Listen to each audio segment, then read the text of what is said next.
Welcome back to Boat Break. In this video we are talking about some of our favourite dark tropes.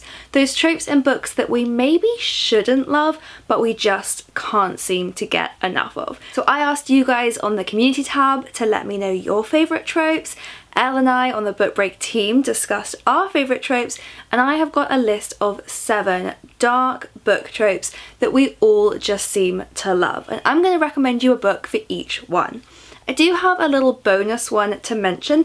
One of my favourite suggestions I got when I was asking people for their favourite tropes here was from my sister, who said that her favourite trope is the "they were dead the whole time" trope, which I agree is fantastic, but I can't really give you a book recommendation based on that without it being a massive spoiler. But let me know if you also love that trope in books and movies. I can think of a few by putting a little ghost emoji in the comments below.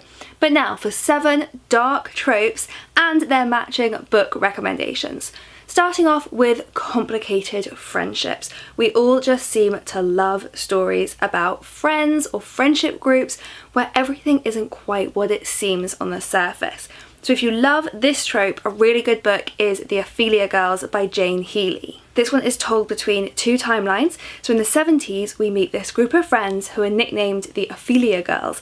They are obsessed with pre-Raphaelite paintings and they spend their days recreating tableaus of the drowning Ophelia in the river near one of their homes. But the only thing they are more obsessed with than that is with each other. So we do have this very complicated friendship dynamic going on. And I said it was told in 2 timelines. We also catch up with some of them 20 years later in the 90s when 2 of these friends come back into each other's lives in, again, a very complicated way. Very linked to that, another book trope that is just so popular is toxic friendships, particularly toxic female friendships.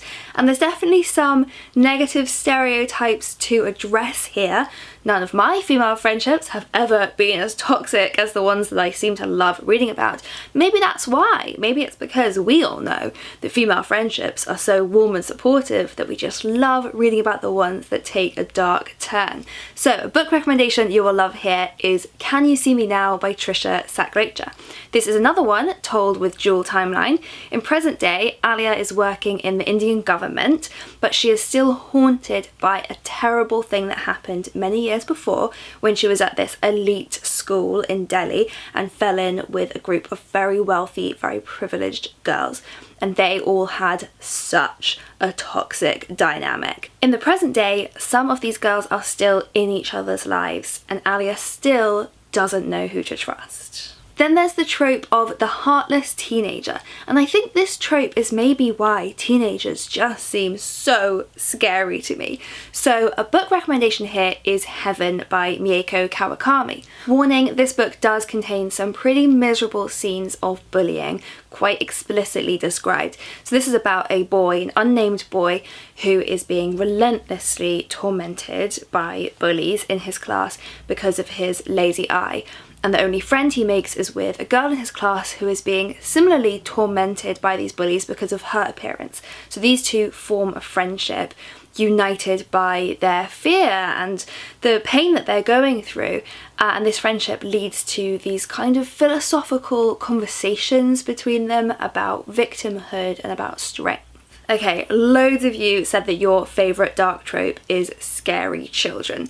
That one is a fantastic one. You see it a lot used in horror books and movies. So I'm actually going to slightly subvert it for my book recommendation here, and I'm going to suggest you read Dead Girls by Abigail Tartellen. This does have a very scary child protagonist. She is 12 years old, but she's not scary because she's been possessed by a demon or anything like that we often see in horror movies. She is scary because she herself is a vengeful, violent badass set on avenging the murder of her best friend. And along the way, she is assisted by the spirits of other murdered girls. Then there's the trope of the sympathetic stalker. So one of the most famous examples of this has to be the book You by Caroline Kepnes. It's also the basis for the TV show You. So these books, it's a whole series, are narrated by Joe Goldberg, who is completely obsessed with a girl that he has met in the first book called Beck. and he refers to her throughout this book as you. So we are very much in his head, and it creates this very creepy voyeuristic feeling. But the scariest thing about this book is that Jo is such a weirdly likeable character. So many readers have actually fallen in love with Jo. Even though he's completely obsessive and terrifying, he is so convinced in his head that he's in the right that it's really easy to get sucked in and go along with his way of thinking, and you even kind of find yourself rooting for him to get back. He will stop at nothing to get her, even while you see that what he is doing is completely terrifying. A popular thriller trope is to have a main character, usually a woman, who witnesses something but is not believed because of their mental illness or addiction. So this became really popularised, for example, with The Girl on the Train by Paula Hawkins, which has a main character who is an alcoholic, and she witnesses really key evidence in the search for a missing woman but is completely dismissed as unreliable. So if you love this trope, you should read The Hidden Girls by Rebecca Whitney. Our main character here is called Ruth, and she is recovering from postpartum psychosis, a really terrifying experience for her, which left her unable to even trust the things that she sees and hears. So we know that shortly before the beginning of this book, she became convinced she was hearing voices in the wall.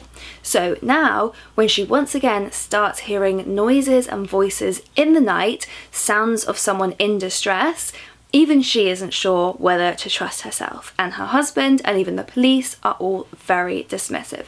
But as the book goes on, Ruth just can't quite let go of the idea that there might actually be someone there who needs her help. And finally, probably the most popular dark trope of all has to be creepy small towns. So for this one, I'm going to recommend 16 Horses by Greg Buchanan. So this is a very creepy thriller that actually verges on horror. It begins when a local police detective finds 16 horses' heads buried in the ground, each with a single eye facing upwards. Very, very scary. So it's all set in this rundown, dying seaside town in England, and the investigators kind of get trapped there, uncovering more and more crimes and leading the people of the town to complete paranoia and hysteria. So for more tropes, I'm going to link here to a video we made last year on your guys' favourite tropes in general and recommended books for each of those, so do click through and have a browse. But first, let me know in the comments below, what are your favourite dark tropes, or do you have any book recommendations that fit the tropes we've already mentioned? See you next time.